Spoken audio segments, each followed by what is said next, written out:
Hi guys, here is a video on single subject designs in applied behavior analysis. Our objectives and agenda are going to be pretty much the same. So we're going to talk about independent and dependent variables in single subject designs. We're going to talk about the components of an experiment required to establish a functional relation. And then we're going to talk about different types of single subject designs. So the components of the different types and the advantages and disadvantages. So let's get started on our independent and dependent variables. An independent variable is a condition or event that is varied to see its effect on the dependent variable. So within applied behavior analysis, our independent variable or the condition or event that is varied is going to be your intervention. The dependent variable is the behavior to be explained. So this is going to be our target behavior, the behavior that we're measuring. When we look at our graph, we can tell our intervention by our condition label up here. And then we can tell our dependent variable or the target behavior by our y-axis label. So right here, for this specific graph, we are looking at and measuring correct two-digit multiplication problems. Okay, I want to give you guys some scenarios in which we're going to pick out the dependent and independent variables. So the first one, we want to increase compliance in vocational settings by implementing a token reinforcement system. So let's pick out our dependent variable. Remember, that's our target behavior, the behavior that we're measuring. So in this example, that would be compliance. Our independent variable is our treatment or intervention, and that would be the token reinforcement system. Our second example, we want to use picture prompts with students with severe disabilities to increase instruction following skills. So our dependent variable or our target behavior, the behavior we're measuring, is going to be those instruction following skills. And then our dependent variable, so our treatment or intervention, is going to be the picture prompts. So hopefully that gives you guys an idea of what we mean when we talk about dependent and independent variables with regards to single subject designs and applied behavior analysis. I wanted to talk a little bit about the difference between group and single subject designs. So if you are used to your research in mainstream psychology or you've taken research or statistics classes, then you typically talk about group designs. With group designs, the most simplest design is you're going to have a control group and an experimental group. When you get participants, you are going to randomly get participants, and then you're going to randomly assign them to either a control group or an experimental group. You're going to manipulate your independent variable with the experimental group, and then you're typically going to use statistics, so t-tests, ANOVAs, MANOVAs, whatever statistical test you use, to compare typically the means between those two groups and see if there's an effect of your independent variable. With your group designs, you typically need a lot of participants or a lot of subjects. And if you think of a between subjects design, then you're going to have different people in your control group and experimental group. And to have good power with your statistics test, you want at least 30 people in your control and 30 people in your experimental. So right there, you're looking at an optimal number of 60 participants. Single subject designs is a little different. So the number of participants that we typically work with are between 3 and 6. And each subject is going to serve as their own control. So we have baseline phases and intervention phases, and the same subject goes through a baseline phase and an intervention phase. And the baseline phase is essentially the control phase to look at the effects of the intervention phase. We focus on replication, so we're replicating across phases or across subjects. And then to evaluate if our intervention or our treatment is effective, we graph all of our data and we use visual inspection. So we're going to be looking at the level, the trend, the slope, and the variability of our data paths from our baseline compared to our intervention phases. And that's going to tell us if our intervention is effective or not. So we typically don't use statistics in single subject designs. It's all about graphing and visually inspecting the graph. Okay, so let's look at some experimental designs. Our most simplest experimental design is what we call an A-B design. And A means our baseline phase, and B means our intervention phase. And so if we look at these data, on the y-axis we have the occurrences of behavior, on the x-axis we have sessions, and we can see our data path and baseline, it's pretty stable. This phase line tells us that we're going to start implementing our intervention, and then we can see when our intervention is in effect, our behavior is increasing. So with our simple A-B design, it's going to tell us that the behavior has changed or didn't change when the intervention was introduced. However, it doesn't tell us if that change is actually due to the intervention. So let's go back to, in a previous graph, we talked about two-digit multiplication problems. So let's focus on multiplication problems. Say little Susie, the teacher realizes little Susie's not doing great on her multiplication problems. And so the teacher starts measuring how many problems she got correct. And she's getting about 1 to 2 problems correct per session. So the teacher looks at interventions and decides she's going to implement an intervention and continues to measure the behavior and figures out, hey, when this intervention is in effect, my behavior, Susie is doing a lot better on her multiplication facts. But we don't actually know that this increase in her performance of multiplication problems was actually due to the teacher's intervention. So it's possible that at the same time that the teacher started the intervention, maybe Susie's parents got her a computer program that targeted multiplication problems. And so it's possible that this increase is actually due to the computer program as opposed to any intervention that the teacher implemented. So that's why if you use just a simple A-B design, it's usually not sufficient because it can tell you that the behavior changed, but it doesn't tell you that the behavior changed because of the intervention. And this is a problem because this is a threat to internal validity. Within internal validity, you want to be as certain as possible that the changes in your dependent variable are due to your independent variable. And within applied behavior analysis, we talk about that in terms of a functional relation. So we want to establish functional relations between our dependent variables and our independent variables. And this means that our target behavior changes when and only when the treatment is in effect. And to do this, we need to make sure that the process is replicated or repeated 1 or more times with the desired effect. So if you have a baseline phase and then an intervention phase, so if you have your typical A-B graph, what you want to do is you want to go back to the baseline phase and then you want to implement your intervention again. And if you get the desired effect a second time, then you can be fairly certain that any confounding variables that could have been in effect the first time probably weren't the second time. And so you can actually be certain that you have this functional relation where the change in your dependent variable was solely due to your treatment or your intervention. So to establish a functional relation, you have to have both treatment implementation, you have to implement a treatment, and you have to have replication. And if you guys think back to your dimensions of ABA, we have 7 of them. When we talk about ensuring that we have a functional relation between our dependent and independent variables, we're talking about that analytic dimension. Okay, so I'm going to talk about a couple of different single subject designs that we use. We typically don't use just that A-B design because that A-B design has a lot of threats to internal validity and it doesn't allow us to determine a functional relation. So I'm going to talk about a couple of different designs.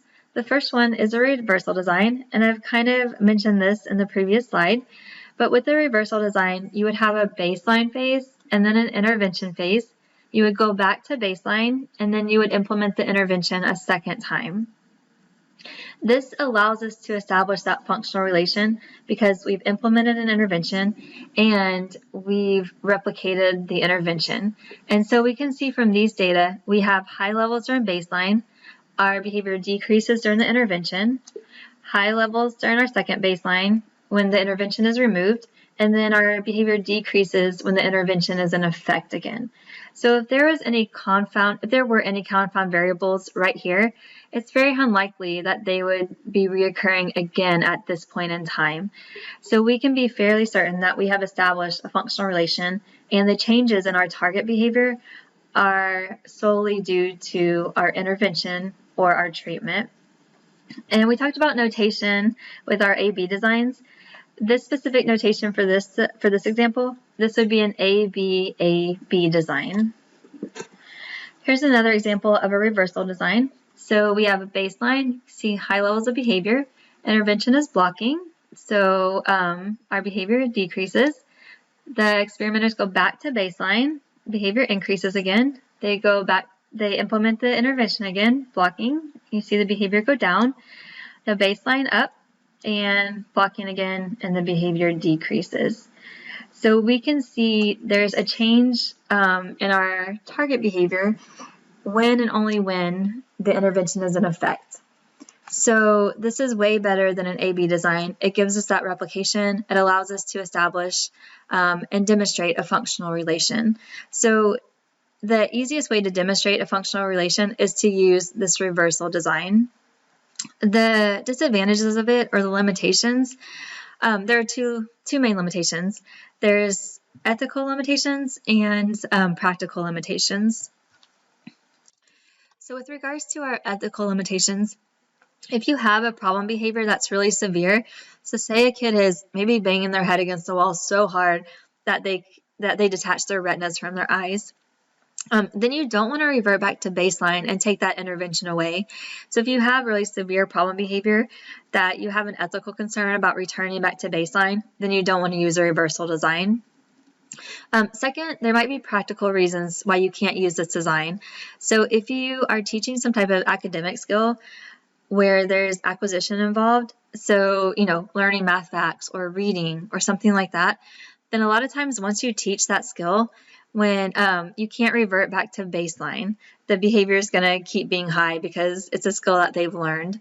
So it might not be practical to actually return back to baseline in those scenarios. If you can't return back to baseline, or if you have ethical issues with returning back to baseline, you can use what we call multiple baseline design. And with a multiple baseline design, this is basically when there are two or more A-B graphs that are located on top of each other. And we can do this because with the multiple baseline design, the second baseline is going to extend out further than the previous one. So you can see this extension in the baseline right here. And then if you have a third A-B graph, then the baseline extends even further than the previous one. There are 3 different variations of the multiple baseline design. You can have a multiple baseline across participants. So this is when you have maybe 3 different kids. Maybe you have Sam, Sienna, and John, and they emit the same behavior in the same setting. So maybe they're all having trouble with math facts in math class. You can implement an intervention across participants, and you could have, Sam, Sienna, and John here. You can have a multiple baseline across settings. So one participant, same behavior, but the behavior is emitted in several different settings. So maybe in math class, at lunch, at recess, things like that. And then you can have a multiple baseline across behaviors. So one participant, same setting, but different behaviors. So you might have Sam in math class, and he might be hitting and kicking and throwing pencils on the floor. Same participant, same setting, different behaviors. I have an article for you guys to read in the module, and Carr talks about 3 different aspects of a multiple baseline design.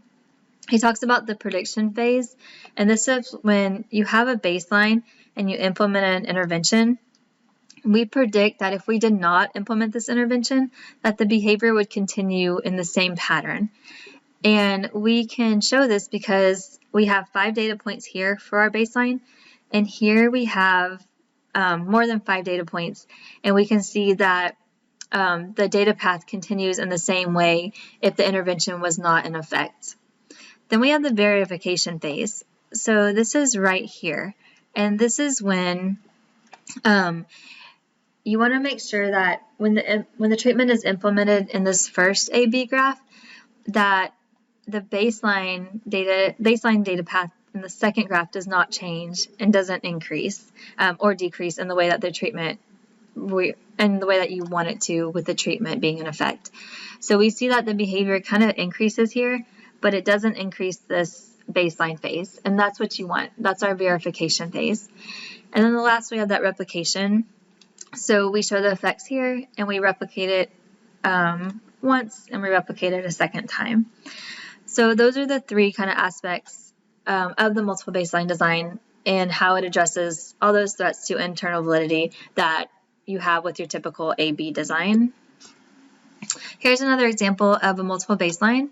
This is a multiple baseline across participants. So you have same behavior, correct math problems, same setting, but two different participants. And here's an example of a multiple baseline across behaviors. So same participant, same setting, but multiple behaviors.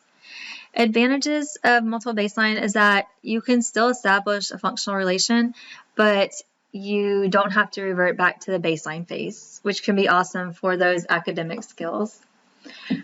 Disadvantage is that you need more resources. So you need either 2 or more participants, 2 or more settings, or 2 or more behaviors. So it requires a little bit more. Another design is a changing criterion design. And this is when you have a behavior that you want to increase or decrease, and you want to do that slowly. So you basically take baseline data, and then you set a criterion that's a little bit higher, and the behavior goes up. You set a criterion that's a little higher, and a little higher until you get to your target behavior. The criterion can be set different ways. You can look at the mean of the baseline levels, set at the same level, set it higher or lower. You can also base it on a professional estimate of the student's ability and things like that. Here's another example. So this is pages read for a student. They're reading right now about 6 to 7 pages, and you can gradually increase that. So you want to increase it up to 12, increase it up to about 17, 20, and then 24. All right, advantages of changing criterion. Advantages and disadvantages are kind of one and the same for this one. So it's really good because it gradually increases a behavior in a positive way. Either you have a behavior that you want to occur more often, more appropriate behavior that you can increase and shape up, or you have a problem behavior that you can decrease slowly. Disadvantage is the disadvantages are, you have one disadvantage.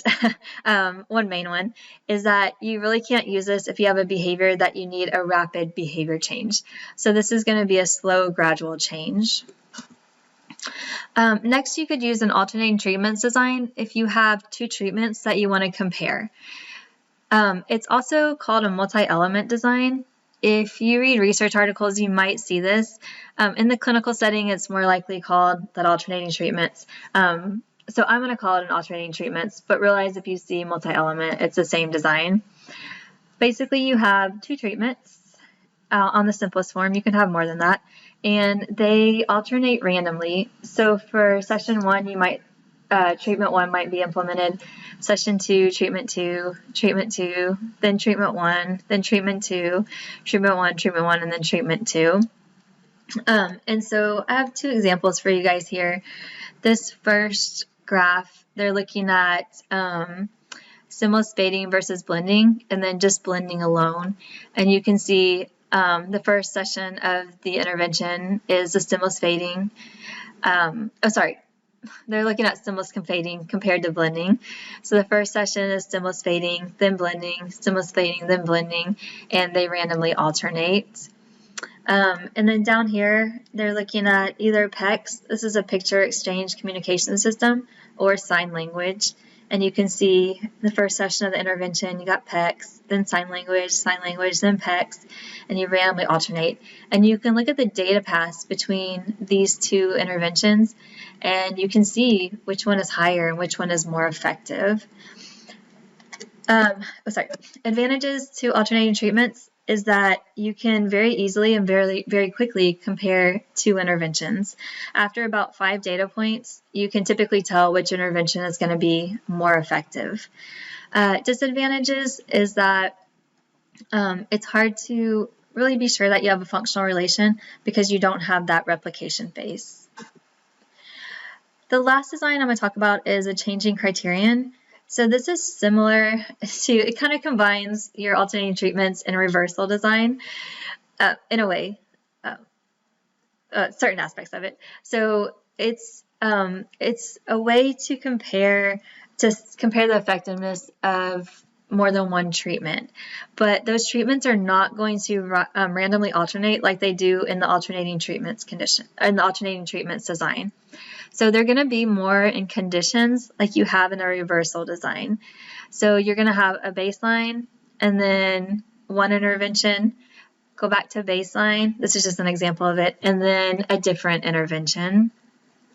So the notation here would be A, B, A, C. So since this is a different intervention, your notation is going to be C.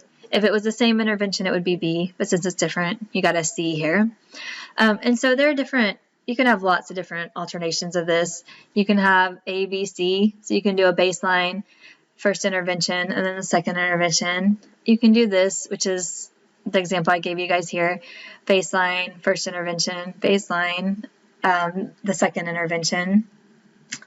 Advantages of this is it does allow you to compare those different conditions. Disadvantage is that a lot of times it doesn't have that replication phase. So when you look over here, at least at these two examples, the interventions, either B or C, are not replicated. So it's hard to show that functional relation when you don't have that replication phase. However, you can extend it out. So if you look at this example, A, B, A, B, A, C, you have the replication here with your B condition.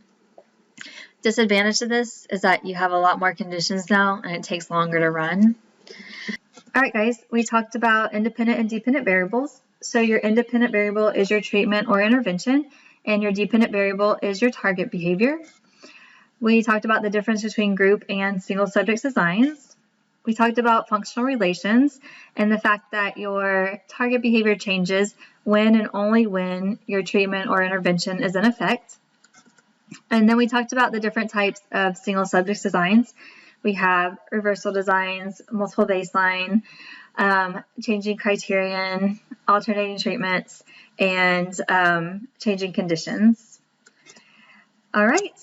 If you guys have any questions when you're going through this, then please let me know. Thank you guys for listening.